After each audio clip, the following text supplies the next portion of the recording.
तो देखिए हमारा पहला जो क्वेश्चन है वो है भीड़ शब्द संज्ञा है, मतलब भीड़ शब्द कौन सा संज्ञा है। तो आप देख सकते हैं यह आईएससी 2021 में पूछा गया प्रश्न है। तो भीड़ से क्या होगा, समूह का बोध होता, तो इसलिए यह क्या हो जाएगा, तो समूहवाचक संज्ञा। तो इसका आंसर हो जाएगा ऑप्शन नंबर डी। दूसरा है जो दिवाली शब्द संज्ञा है, मतलब दिवाली शब्द कौन सा संज्ञा है। तो आप लोग जानते होइएगा जो दिवाली क्या है, तो किसी खास पर्व का नाम है, इसलिए यह क्या हो जाएगा, व्यक्तिवाचक संज्ञा। तो ऑप्शन नंबर बी इसका करेक्ट आंसर है। तीसरा है जो संसार शब्द कौन सा संज्ञा है। तो संसार शब्द जो है यह हो जाएगा व्यक्तिवाचक संज्ञा। तो ऑप्शन नंबर सी इसका करेक्ट है। नेक्स्ट हमारा चौथा क्वेश्चन है जो रक्षाबंधन कौन सा संज्ञा है। तो रक्षाबंधन में क्या है, तो किसी खास त्योहार का नाम है, इसलिए यह भी क्या हो जाएगा, तो व्यक्तिवाचक संज्ञा। तो ऑप्शन नंबर ए इसका करेक्ट आंसर है। उसके बाद है जो दक्षिण शब्द कौन सी संज्ञा है।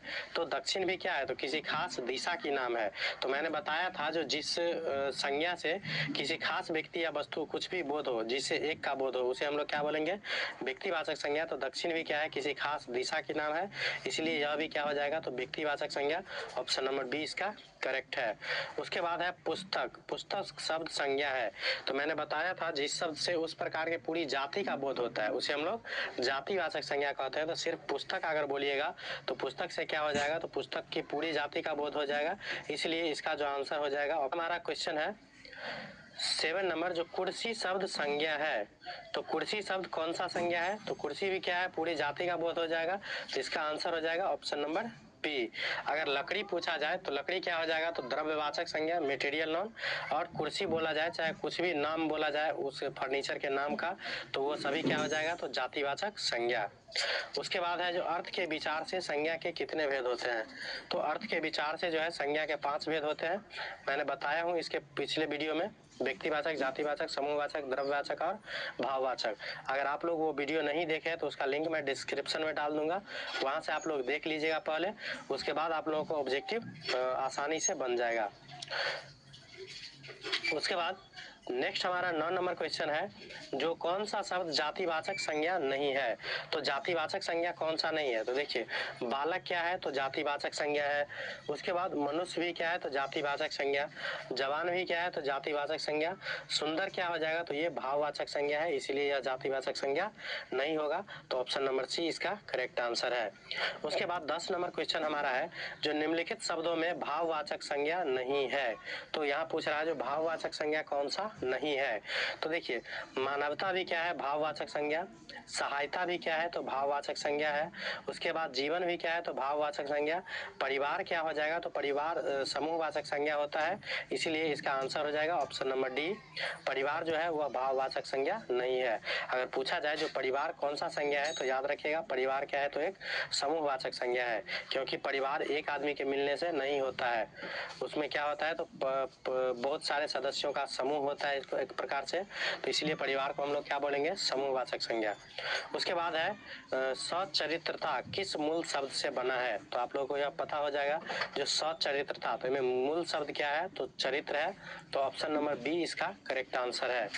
उसके बाद है नेताजी भाषण दे चुके हैं, नेताजी किस संज्ञा का उदाहरण है। तो देखिए नेता डायरेक्ट कह लेने से क्या हो जाएगा, तो दुनिया में जितना भी नेता है सभी का बोध हो जाएगा। तो इस प्रकार से ये जो हो जाएगा जातिवाचक संज्ञा, ऑप्शन नंबर ए।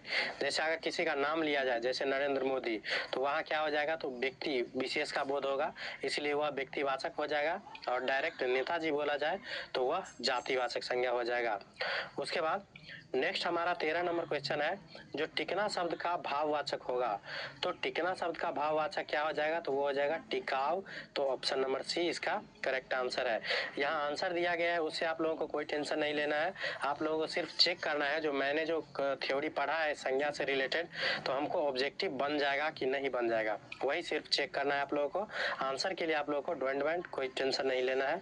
उसके बाद नेक्स्ट हमारा 14 नंबर क्वेश्चन है जो निम्नलिखित शब्दों में से कौन सा शब्द संज्ञा है।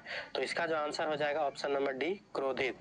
और अगर पूछा जाए क्रोधित कौन सा संज्ञा है, तो आप लोग बताइएगा कमेंट बॉक्स में।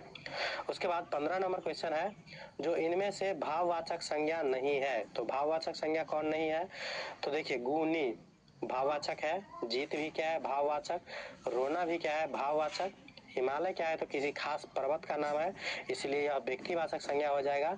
तो यहाँ पूछ रहा है जो भाववाचक संज्ञा नहीं है, तो ऑप्शन नंबर ए इसका करेक्ट आंसर है, हिमालय, क्योंकि हिमालय क्या है तो व्यक्तिवाचक संज्ञा। नेक्स्ट हमारा क्वेश्चन है 34 नंबर, जो निम्नलिखित में से द्रव्यवाचक संज्ञा कौन सी है? तो द्रव्यवाचक संज्ञा मैंने बताया था, जो जिस संज्ञा से द्रव्य या धातु का बोध हो, चाहे दूसरी लैंग्वेज में बोलेंगे तो बोल सकते हैं जिस संज्ञा को मापा या तौला जा सकता है परंतु गिना नहीं जा सकता है। तो देखिए द्रव्य का, पानी वैसे भी द्रव्य है, तो ऑप्शन नंबर सी इसका करेक्ट आंसर हो जाएगा। उसके बाद है विंध्याचल शब्द संज्ञा है, तो विंध्याचल शब्द कौन सा संज्ञा है? तो देखिए विंध्याचल क्या है तो एक खास पर्वत का नाम है।